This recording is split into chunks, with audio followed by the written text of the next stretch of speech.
সকলকে স্বাগত আজকের এই নতুন ভিডিওতে।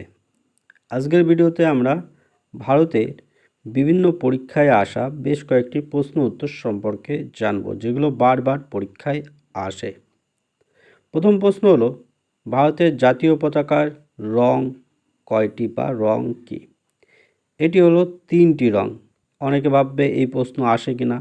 বর্তমান সময় ডব্লিউবিপি এবং গ্রুপ ডিতে আসার সম্ভাবনা প্রচুর এবং এসেও গেছে একবার। ঠিক আছে, নীল চক্রটি কতগুলো স্পক থাকে এটি এসছে। ঠিক আছে, সেই প্রশ্নগুলোই এখানে আলোচনা করা হচ্ছে।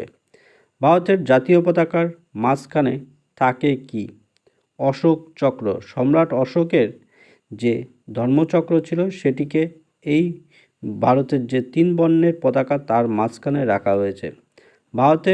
পরবর্তী প্রশ্ন, ভারতের জাতীয় পতাকার অশোক চক্রে কাঁটা কয়টি থাকে?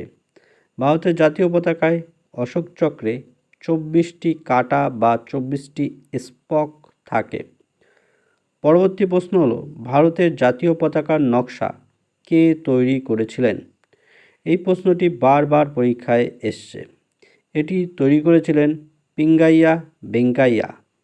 পিঙ্গাইয়া ভেঙ্কাইয়া ভারতের ত্রিবর্ণ রঞ্জিত পতাকার ডিজাইন বা নকশা তৈরি করেন।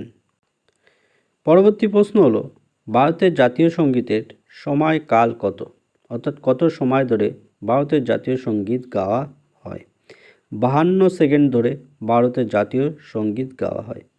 কিছু বিশেষ মুহূর্তে এই গানটি আরও অল্প সময়ে গাওয়া হয়। কত সেকেন্ড সেটি অবশ্যই কমেন্ট বক্সে জানাও। পরবর্তী প্রশ্ন হলো, ভারতের স্বাধীনতা আন্দোলনের ডাক করো বা মরো এটি কত সালে কোন আন্দোলনে দেয়া হয়েছিল? এটি 1942 সালে ভারত ছাড়ো আন্দোলনে দেওয়া হয়েছিল। এই ভারত ছাড়ো আন্দোলন আগস্টে শুরু হয়েছিল, 9 আগস্ট, তাই একে অনেক ক্ষেত্রে আগস্ট আন্দোলনও বলা হয়।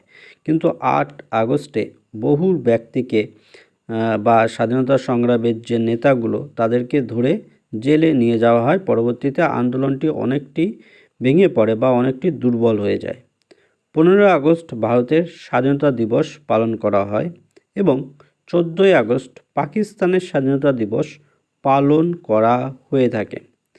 এই প্রশ্নগুলো বারবার পরীক্ষায় আসে, এর মধ্যে থেকে ঘুরিয়ে ফিরিয়ে দেয়া হয়। নতুন চ্যানেল, তাই লাইক শেয়ার সাবস্ক্রাইব করে সঙ্গে থাকার অনুরোধ করা হচ্ছে।